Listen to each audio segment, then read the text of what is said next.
Hello and welcome. My name is Steve Allen and I own and operate Dharma Way Dojo and Self-Defense Solutions right here in Christchurch, New Zealand, and this is an Inside the Dojo production. Hey folks, as you well know, most of the world is under some type of quarantine due to coronavirus. Now during this time, we're bringing you a lot of video and we're not charging for it. And it will really help you in health and self-defense. One of our first series is going to be on the Mother 8 palms. It's in the Cheng style of bagua zhang, or 8 trigram palm. You'll really enjoy it. But I'd like for you to indulge me just for a moment, please. And if you like what we do, if you want to help us out, if you want to help to support our business and keep us going during this lockdown, by all means, go to our website, selfdefensesolutions.co.nz, and right at the top you'll see a donate button, and you can donate whatever amount you can. We really appreciate your help. It'll go a long way into helping us produce videos for you. So thank you very much. I really appreciate it, and I look forward to seeing you soon inside the dojo.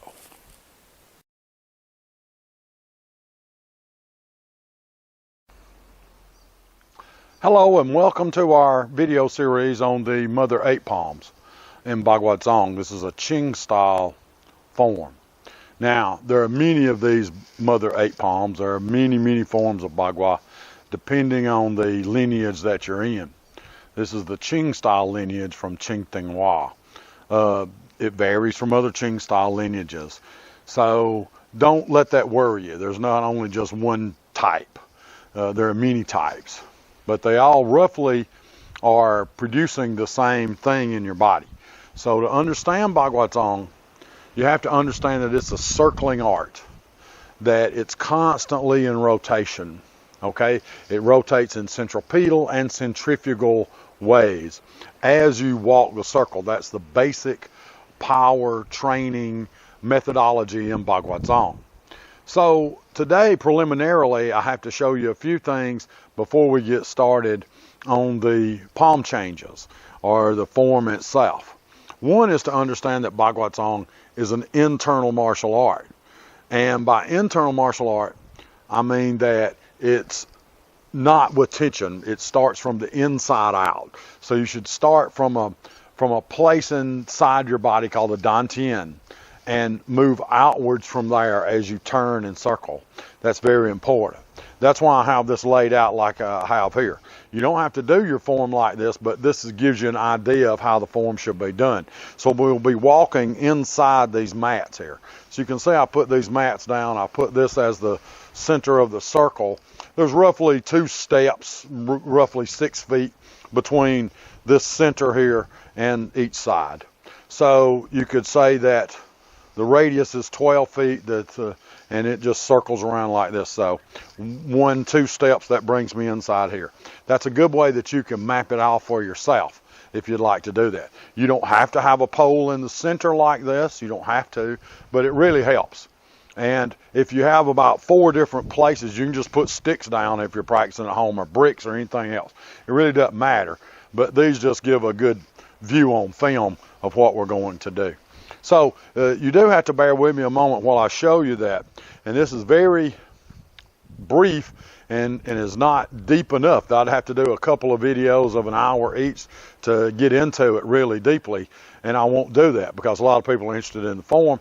And you can look up and you can see how to do internal martial arts, what it has to be. There's a lot of publications about that.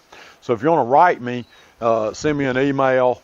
That's certainly okay, and I'll send you some references for various books and things that you can look at and video that'll teach you the way that your body is supposed to configure for internal martial arts.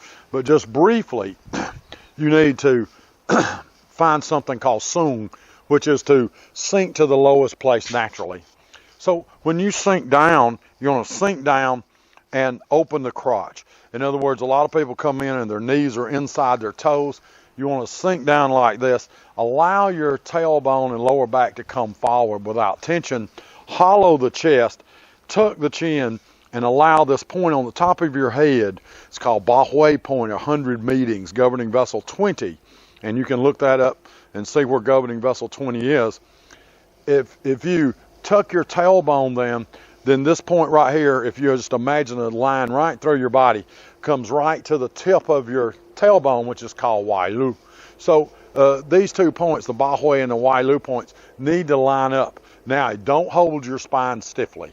I know a lot of people say to hold your spine straight, but the problem with that is it creates a lot of tension. You actually want to ripple your spine between these 2 points. So it's like drawing a bow and shooting an arrow. The 2 points of the bow itself will stay aligned while you pull the arrow. That's your spine.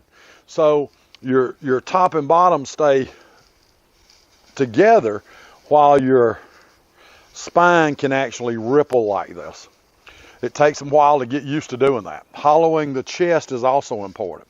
It'll feel unnatural at first, especially if you're stiff inside. Okay, so don't let that worry you, but keep that in mind while you're doing the form, because you don't want to make this just an external form. You don't want to make this a form where you're simply just doing something like karate. I'm not putting that down. I teach karate. But you want to avoid tension. You really do, to get the health benefit from it. Bagua zhang opens the joints. Okay, it loosens the spine. It makes it much more supple. And in that way, it enhances nerve conductivity. Your body and mind together is a bioelectric device. Okay, you put out a lot of electricity, you just don't realize it. And oftentimes we block that signal with tense musculature and tense fascia. And bagua zhang is a very good qigong. Qigong just means energy exercise. And when you're moving, you're going to learn to relax the body. Does it have benefits for self-defense? Oh, very much so. You know what I mean? Very much so. Everybody, in my opinion, builds their own self-defense program that's unique to them. If you're not doing that, then you're just imitating someone else. You don't want to do that. You want to make it practical and work for you. And we use a principle here called the dissolution or dissipation of force principle. And that's very much in line with the principles of the internal martial arts. So keep those things in mind as we go on, because it's very important. Now, I know a lot of people don't want to hear me talk, and I don't blame you. But the point here is, if you don't do these things, you're not doing bagua zhang. If you're not doing it in an internal martial arts way, in the way of neja, or an internal martial arts is called neja. If you're not doing it in that way, then you're not doing it. You're doing something else. You're doing a stiff martial art. You're doing Shaolin. Okay? I'm not saying anything's wrong with those. I'm not putting anything else down. It's how you use it. A martial art is only as good as the practitioner doing it. Okay, so usually for just basic self-defense students, I only teach students 5 moves. But from those 5 moves, you can extrapolate an infinite number of applications, because those are based upon what your opponent is doing. It's based upon the vector of force of your opponent. And bagua is very good in that the curve itself helps you to dissipate force as you encounter it. That's very important. Now, for the next couple of weeks, as I'm shooting this video, I will not be able to show you the self-defense aspect of bagua zhang. You can probably go to my YouTube channel and see some of that, and I'll explain some of it as I'm doing here. But since nobody can visit anybody and nobody can see anybody else, then it's going to be hard for me to get students here to demonstrate that for you. But imagine it anyway, and by all means, get in touch with me, ask questions, whatever. I love to help people out in doing this. So thank you very much. Let me just show you. First, you just want to sink down, open the crotch, relax the back, tuck the tailbone, hollow the chest, and be aligned. Don't be leaning backwards, none of that stuff. You want to stay in a line so that my tailbone and the top of my head right here are aligned, and I'm relaxed, I'm tucked. Let go of all the tension in your glutes and your low back. Okay, that's very good for just standing post or chong chong, standing post meditation. Just doing it like this, you'll find that that's very good for your health. You'll begin to relax your muscles. Your your soft tissue will begin to fall off of your bones. They'll hang, and then they'll become aligned. That's exactly what you want to be able to do. And you'll get that sense of alignment within your deep brain. So what we're going to do too is, in this video series, we want to enhance one's consciousness, enhance one's awareness of what they're doing at any one time. So it's like a biofeedback mechanism. Okay? If you're already trying to think of something and do it, you're out of time. The concept and the doing of a thing in internal martial arts need to be at the same time.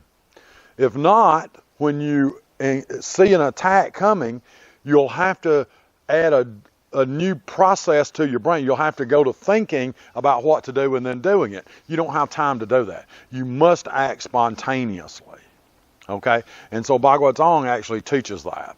It's really good for your back. It's really good for your spine. I've seen people clear up and cure back pain from simply the practice of bagua zhang.